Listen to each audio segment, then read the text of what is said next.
So it's nearly 100 people unaccounted for a day after the partial collapse of a 12-storey apartment building in Florida. At least one person's confirmed dead, but that number is expected to rise as the search and rescue crews continue to search through the rubble. Kareem Haddad has our report from Miami. It took just seconds for about half of the 12-story beachfront apartment block to come crashing down. Most residents inside were asleep at the time. The sudden collapse sparked a frantic search for survivors. Some, like this young boy, were pulled to safety, while one woman reportedly needed her leg amputated to free her from the wreckage. A massive search and rescue is underway, and we know that we're going to do everything we can possibly do to identify and rescue those who have been trapped in the rubble. More than 80 firefighter units were called to the scene as nervous family members, neighbors, and friends stood by. Since it happened, like the whole morning, calling them non-stop, just trying to ring their cell phone as much as we can, to help the rescue, just to see if they could hear the cell phone, but we have no clue right now. We're just waiting as everybody else. An entire community is now in a state of grief and shock. Officials and volunteers at this family reunification center have been doing everything in their power to help those looking for their loved ones, but many are bracing for more bad news.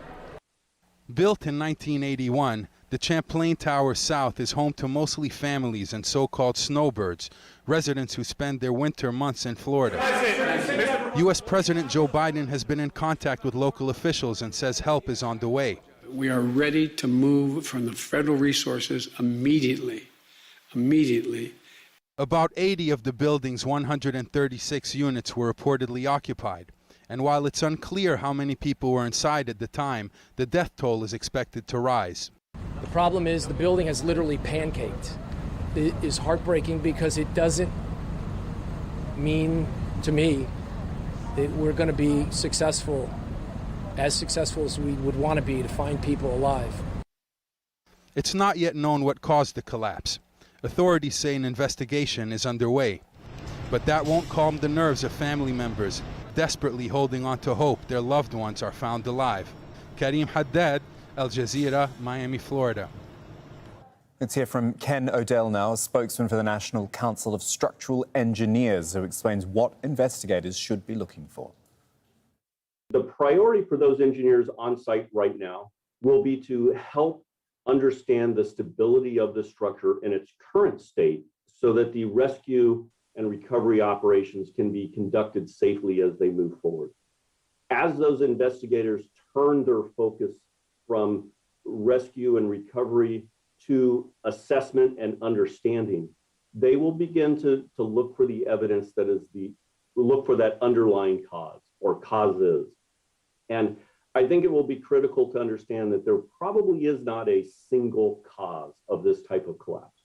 We need to understand the different issues, design, maintenance, age, changes. We have a portion of the tower remaining standing. The buildings are built in different phases, even though they are done at the same time, the construction is sequenced.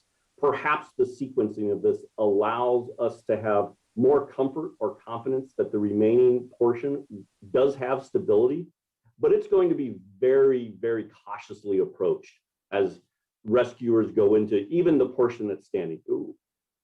It is in fact standing, but we need to understand as we go into that, the nature of what is left behind.